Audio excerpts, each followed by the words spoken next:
Sudah nonton yang bagian pertama belum? Pada bagian pertama kemarin, kita sudah belajar bagaimana cara agar anak dapat mengikuti atau meniru instruksi yang kita berikan. Nah, pada bagian kedua ini, kita akan masuk kepada bagian identifikasi. Identifikasi itu apa sih? Yaitu membuat anak paham, lalu membuat anak dapat merespon sesuai dengan yang kita instruksikan. Apa bedanya dengan yang bagian pertama? Pada bagian pertama ini, anak hanya meniru, jadi mengikuti tanpa memahami. Tapi pada bagian kedua ini, tanpa kita berikan contoh pun, anak dapat mengerti. Itu artinya anak dapat memahami. Kenapa sih harus ada tahapan memahami dulu? Karena sebelum anak dapat berbicara atau sebelum anak dapat melakukan, maka dia harus tahu banyak kosakata dulu. Kosakata itu dia kenal dari mana? Dari konsep memahami ini. Jadi kita perkenalkan banyak benda atau lingkungan di sekitarnya sehingga ia bisa tahu banyak kata-kata sehingga memudahkan dia nanti ketika dia ingin menyampaikan sesuatu. Oke, untuk tahapannya bebas ya, materinya bebas. Kita akan berikan beberapa contoh tapi bisa dikembangkan lagi nanti sesuai dengan situasi dan kondisi yang ada. Yang pertama yaitu mengikuti instruksi. Kalau waktu pertama, tahapan pertamanya kita suruh anak meniru, maka pada saat tahapan kedua ini kita berikan instruksi dengan aktivitas. Contoh ya, duduk. Kita berikan contoh duduk, anak mengikuti kita. Atau kita berikan lagi instruksi lainnya, tepuk tangan. Kita berikan contoh tepuk tangan, lalu anak mengikuti instruksi kita. Ketika nanti anak sudah bisa mengerti, maka kita bisa hilangkan contohnya. Lalu kita hanya sebutkan saja, ayo duduk. Tanpa kita berikan contoh, anak mengerti atau tidak untuk melakukan instruksi kita. Nah, itu materi yang pertama.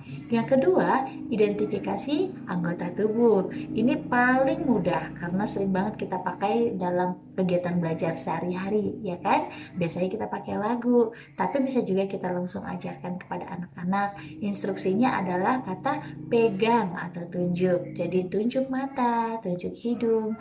Pertama kita bisa berikan contoh, jadi anak meniru, tapi kemudian kita tidak berikan contoh. Kita suruh anak menunjuk tanpa ada contoh dari kita gitu. Misalnya mana hidung, mana mulut. Nah, seperti itu. Yang berikutnya adalah mengidentifikasi objek. Nah, objek ini harus memakai benda-benda aslinya ya. Contohnya bisa kita siapkan beberapa mainan, ada bola, boneka, sendok. Lalu kita berikan contoh dulu pertamanya kalau memang anak belum paham. Tapi kalau anak sudah bisa, maka kita bisa langsung praktekkan tugasnya. Misalnya begini, ambil bola, ambil sendok, ambil boneka. Kalau misalnya anak belum bisa, maka kita bisa berikan contoh. Ambil bola, kita siapkan bola untuk kita, lalu kita berikan juga bola untuk anak tersebut. Jadi masing-masing ya, jadi anak bisa meniru. Lalu setelah benda aslinya, kita bisa lanjut materi berikutnya menggunakan gambar. Jadi ada gambar, bisa memakai gambar benda-benda yang tadi, misalnya ada gambar bola, ada gambar sendok, ada gambar boneka, tapi dalam bentuk gambar yang kita print atau kita dapat dari kartu atau dari buku atau lewat handphone. Kita bisa tanya anak, tunjuk bola, tunjuk boneka, seperti itu ya. Setelah itu materi berikutnya identifikasi lingkungan. Nah, kalau benda ini kan anak duduk lalu mengambil yang bisa dijangkau tangannya. Nah, kalau di lingkungan ini anak bergerak, jadi kita ajak anak untuk memegang benda-benda yang jauh sehingga anak tersebut ada upaya untuk mencari atau mengambil tapi benda tersebut masih kelihatan. Misalnya kita suruh dia ambil apa ya yang jauh atau yang mudah deh, pegang pintu atau pegang meja, pegang kursi gitu. Jadi dia bisa lihat dan dia bisa jangkau, anak datang langsung lalu menyentuh.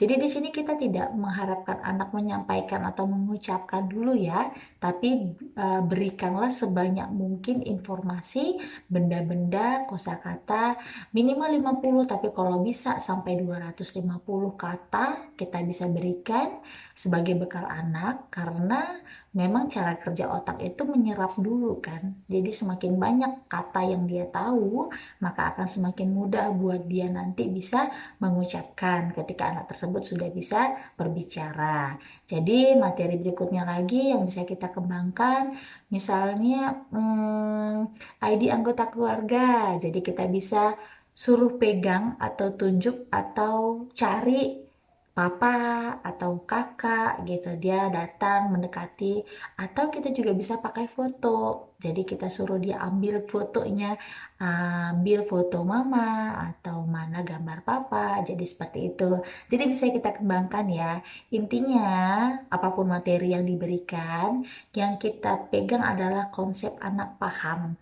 Jadi anak bisa merespon tidak dengan ucapan, tapi dia bisa tunjuk, dia bisa pegang, atau dia bisa mencari dan mengambil sesuai instruksi yang kita minta. Oke, selamat mencoba. Kalau ini udah bisa, kita akan masuk lagi ke tahapan berikutnya. Thank you, bye.